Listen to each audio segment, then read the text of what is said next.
Namaste. My name is Preeti Uppala, and I am a global thought leader and a multimedia personality.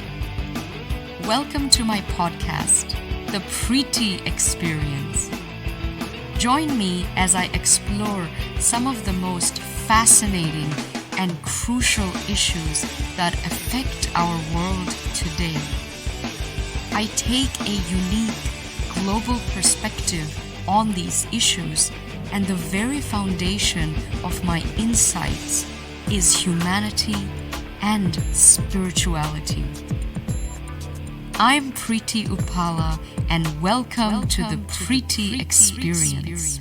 Mike Pompeo and Mark Esper during the meeting at Hyderabad House discussed security and regional issues with the MEA, S. Jaishankar, and Defence Minister Rajnath Singh, and both the sides have highlighted the importance of cooperation amid tensions with China and maintaining peace and stability as well. On the other hand, NSA Ajit Doval also met Mike Pompeo and Mark Esper at South Block, and as per our sources, both had a constructive meeting and discussed a number of issues and challenges of strategic importance. Preeti, coming to you now. US and India have always been allies, but there's always been this hot and cold relationship whenever the Republicans have come or the Democrats have come.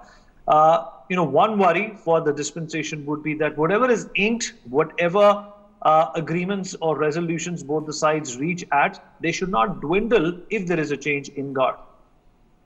Yes, that's a great point. And I think the way that all these meetings are happening, the way that the Quad is taking shape, and the deep, solid sort of strategic alliances that are being formed, regardless of the administration, I think it would be hard for them to sort of pull back and withdraw.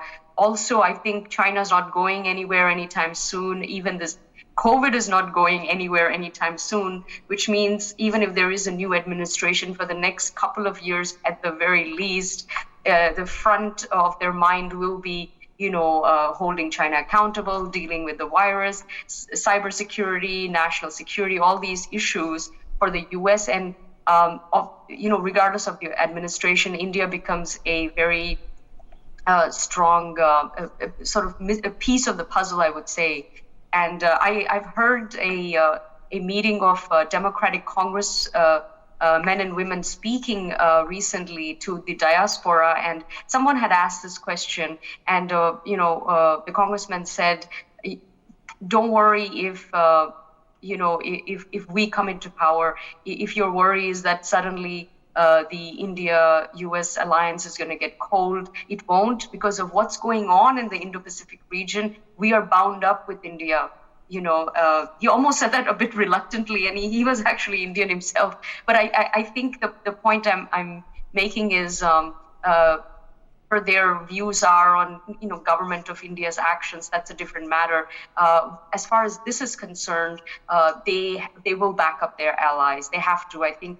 I also do think in the U.S. it's healthy because I think their military and their defense departments have some kind of autonomy on some level where they're able to make very sound decisions regardless of what's going on with the executive. And they have extremely experienced people in those key positions, which obviously get along very well with India. So I am not fearful that suddenly things are going to go haywire. Rhetoric is one thing, but policy and actual, tanks and bombers on the way backing you up is a different matter altogether. But obviously, if there's a continuation, then there won't have to be many changes, and then you can just double down on it, so to speak, and strengthen it even further. I also wanted to just touch on the bilateral defense trade that this meeting will also include. And I am reading here that the U.S. has approved about $20 billion sale to India, of the advanced equipment and so on.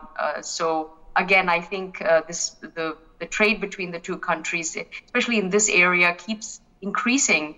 And we also get cutting edge equipment as well. So I think once you're involved in that, that level of trade, as we have been for a few decades now, it strengthens the relationship even further. So I think they're coming to sign, agreements on that defense trade as well. Right, absolutely. And Ambassador Goel, a lot of people also say that this is something which is an extension of the trade war that has been, ensuing between America and China for the longest time. And whatever is being done right now in terms of the alliances, in terms of the countries getting closer to the US, is just an effort towards that. But the fact of the matter is that India also has to guard for its own interest when it comes to aligning with the US to, in fact, to go for its personal agenda against China. Yes. Two things here, Vineet. First of all, the contest between the USA and China may have begun as a trade war, but I think it has not assumed dimensions which go far, far beyond just trade, really.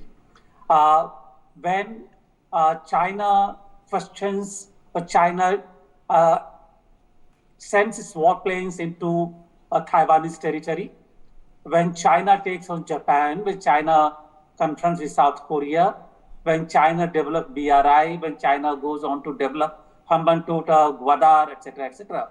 It is not just trade war, and I think everybody now knows and can see through this thing that it is something much, much more beyond that, number one.